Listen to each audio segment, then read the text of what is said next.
Hi, nerds. I bought a bunch of comics, specifically 125 comics, and I paid $125 for the comics off of some bro. So do the math. It's a dollar a comic.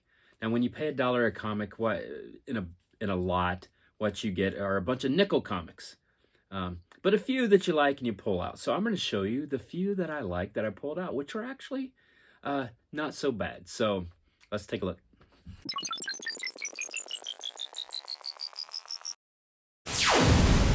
All right, when you buy bulk comics, like I said, sometimes you get a bunch of nickel comics, and this would have been one of those nickel comics under different circumstances. It's Star Wars 50. There's nothing particularly interesting about the comic except the cover is beautiful, and I love that, so I was happy to get that. That's Star Wars 50. Now, this one I think is the first appearance of, some Sister 7 or something. I'm not super familiar.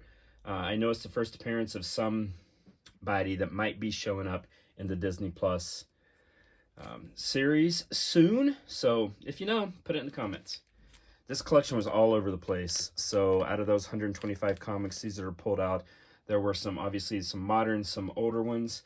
This is the first appearance of Speedball. Speedball is kind of a farcical character that no one much cares about, but I love Speedball. One of my favorite little stretches in comics is that run in the 90s of Speedball in the New Warriors. The first 25 issues of that. This is Speedball's first appearance.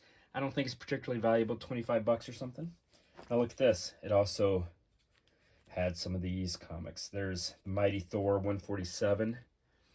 Go a little earlier to 146. These are great comics. 145.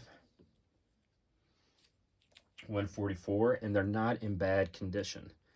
And so obviously these are worth much more than $1 each, and it more than makes up for all those nickel comics that I don't know what to do with. 143, 142. So it had some really great, that little stretch of Thor that I was excited about. Happy to pay the money for that. This is high in the era of the hologram covers. That is some 90s if I've ever seen it. That was great. This I love. Marvel Age was kind of an underrated little fanzine. This was pre-internet, before all that. Marvel had to do their own kind of marketing sort of thing. So Marvel Age was, it had stories, interviews. I love them.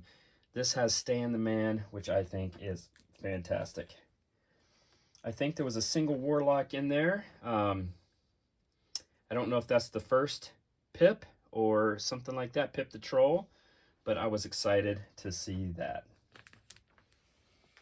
Again, it was all over the place. There were some moderns, and that was the modern, some of the moderns. That's just a great cover. It's kind of a rogues gallery sort of cover.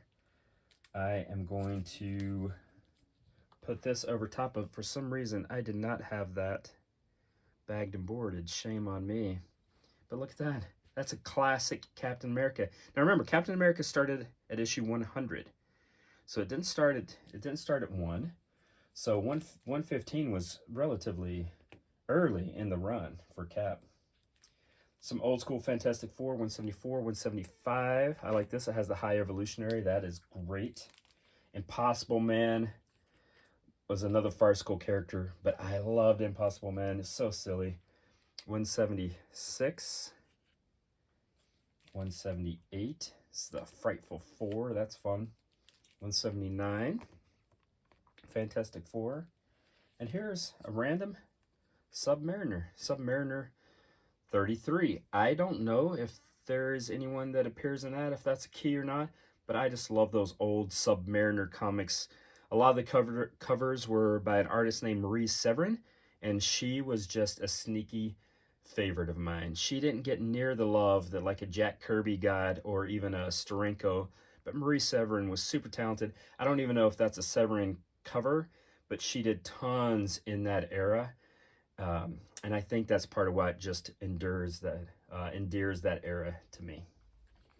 All right, let's move this along quickly. No one there needs to hear me talk about Marie Severin. So again, some more old Thors, kind of a little around all over the place. Ka-Zar #7, always like that. A rando Tomb of Dracula. Here is the Man Ape. Don't get excited. That was pretty beat up, as is the first appearance of Werewolf, which is really beat up. But again, dollar comic. 175. And then boop, #2, but #1 of Star Wars Dark Empire. And we'll end on just an out of nowhere Silver Surfer. I do not remember this era. You know, 1995, I was kind of out of comics, and I kind of missed that. But by Perez, that's fantastic. So there you go.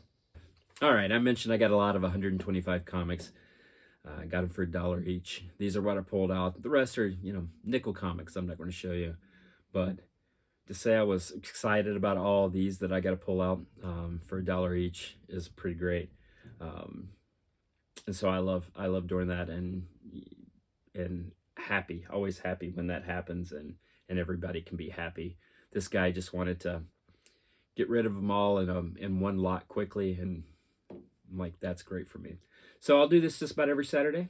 I'll show you which comics I'm picking up. So if you want to subscribe, like, bell, I don't know how that works. I'm old. I don't care.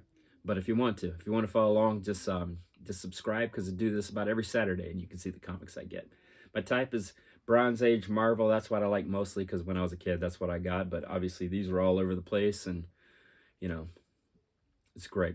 Modern Star Wars, you know, old Submariner, classic Thor. I love it. So, all right, you take care, nerds.